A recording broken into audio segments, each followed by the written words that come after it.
watching Thrifty Kaniffy. Hello everyone and welcome to Thrifty Kaniffy. Well, today we're going to be taking a look at another Rough Rider knife. This one's sent to me by Byron Kennedy, so a huge shout out to Byron. Byron's been a long time commenter in my channel and also a long time subscriber of my Commado Club. He's a 1-year subscriber. So thanks very much for your support, Byron, and I really appreciate this gift. We're going to take a close look at this today. So this is the Rough Rider Classic Cinnamon BoneStag Series carbon steel blades here. And we're looking at the Scout, or now called the Kamp King. They kind of changed the name to the Kamp King. Got the logo here on the box, and then at the front, and then also at the back. Back to back are logos there. Always high quality handmade pocket knives. Your country of origin is China, and we have a cancer warning. Inside the box, you just have a magnetic style close, felt line cutout with the RR logo in there, and some desiccant. So really cool packaging there. And the Scout's a pretty big knife. This is a pretty decent size Kamp King Scout knife, whatever you'd like to call it. It's 4-blade design. The handle body is 4 1/4 inches, and then you've got like a 1-inch clevis on it at the end there. And you can see that there is a little bit of material worn off here on the handle. It is coming off slightly. So there's been a continuous problem with the Cinnamon BoneStag series. Some of the knives seem to lose their coloring. Some seem to be more color fast. So it just kind of depends, and kind of been hit and miss on which ones will have an issue and which ones won't. But no big issue here. I mean, I can always fill that in with some sort of coloring if it gets bad enough, or burn it myself. But it is an issue with this Cinnamon BoneStag series, and just something to be aware of. So yeah, you can see down here in the valleys where it's supposed to be dark, there's a little bit of lightning there. No big deal. I guess I'm just accustomed to it now, kind of expect it. But we've got nickel silver bolsters on either end here with the single thread design, and then also the pinch at the end. And those stack handles are very lovely. Outside there's just a little bit of the coloring issue. Got some nice transitions in color here at the ends. They've done a nice job of the transitions here from the bolster to the handle. You've got a black underliner there to help out. You can see that runs the length of the knife underneath there. But the pins are nice and smooth.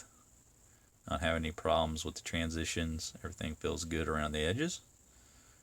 Clevis is maybe a little looser than I'd like. I could tighten that up a little bit. Not a big deal. If we look at the back springs, we've got some minor gapping here at the top. But it's pretty minor overall and not really an issue. Now you can get this for under $18 on Chicago Knife Works. I think it's right at $20 on Smoky Mountain Knife Works. You look at the back, you can see this has got a little better, it's holding on to the coloring a little better on the back. And that it's a little darker in those grooves. So when you compare, you can see how it's a little lighter down there. But on this side, everything looks pretty good. Seems to be staying put. But a big fan of the Scout knife. This is a really hefty knife. You're talking about a very large style camp knife. Very stout knife, 6 ounces. So yeah, not the lightest of carries, but throw that in your camping bag, be ready to go. Again, we got the 4-blade design. We'll take a look at each of these blades. So your main blade is, of course, the spea-point blade. And these being carbon steel, you're going to need them, keep them well oiled. But we've got a match strike pull on this one. And there's a look at the blade edge. Looks pretty even. Not too heavy. Mirror finish on the blades. Not really seeing a lot of that bubbling like I see on some of the others. It's very, very light, but it's not as bad as some of I've seen.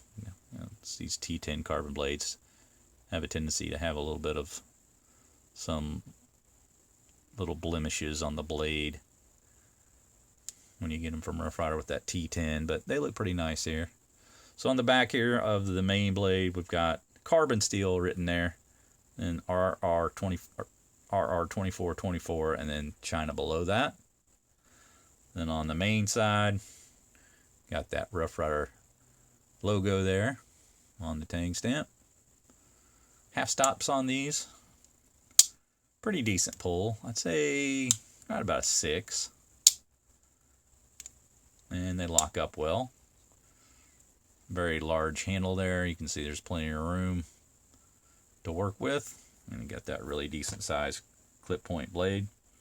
That thing measures out right at 3 inches, and then a cutting edge right about 2 3/4 inches. But yeah, good pull on that, good action. Like the shape of it. Really good blade versatility. Just what you'd want from a camp knife. Now if we look at the other blades, we have on the left side here of the main side, we have the screwdriver cap lifter combination blade. Again, a match strike pull on that one, and you can see that's a pretty decent sized flat tip. I'd say it's about a little over a 1/4 inch. Not quite 1/2 inch. But you have a pretty stout cap lifter there. Looks like that could easily pull the caps off of anything you'd need. Got good action. Again, half stops there. And it's rubbing a little bit, so it catches occasionally. But it doesn't seem to happen all the time. As you can see, it kind of just depends on how much inertia it has going down. But it does rub slightly on the main blade there. You can kind of hear it a little bit.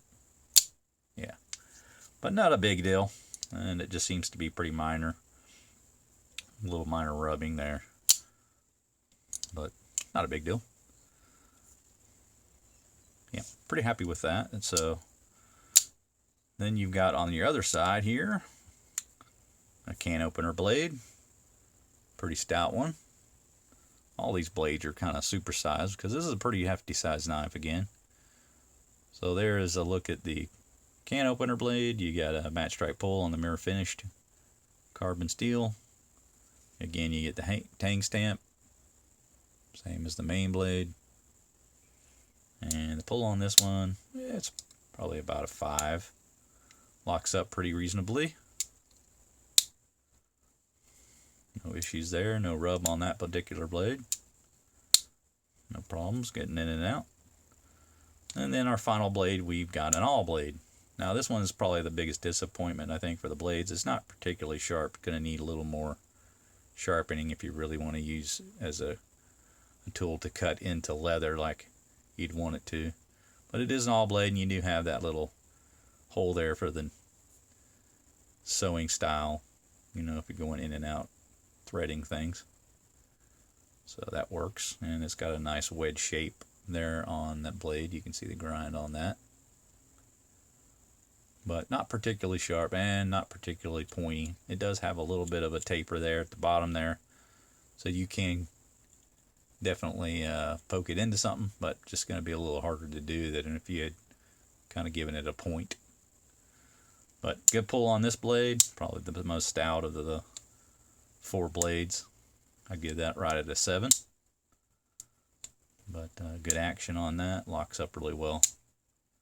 Pretty happy with it. But yeah, the nice thing about this particular one is the fact that you get those carbon blades. And I guess with a lot of outdoor use, you do want to make sure you're maintaining the blades with a coating of oil. So important to remember to do that.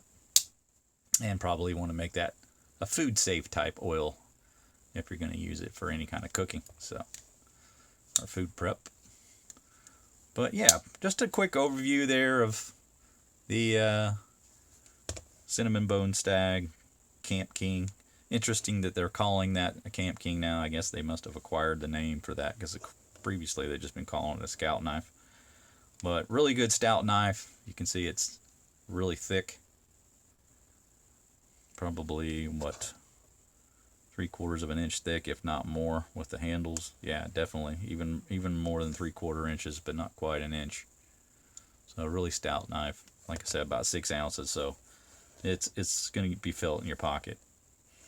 But really cool gift from Byron. Really appreciate that, Byron, and add that to my camp knife collection. Really cool. Appreciate you sending that along. And that's going to do it for my review, guys. Hope you enjoyed it. Make sure you like, subscribe, hit the bell to be made aware of videos when they drop. We'll see you next time. Take care.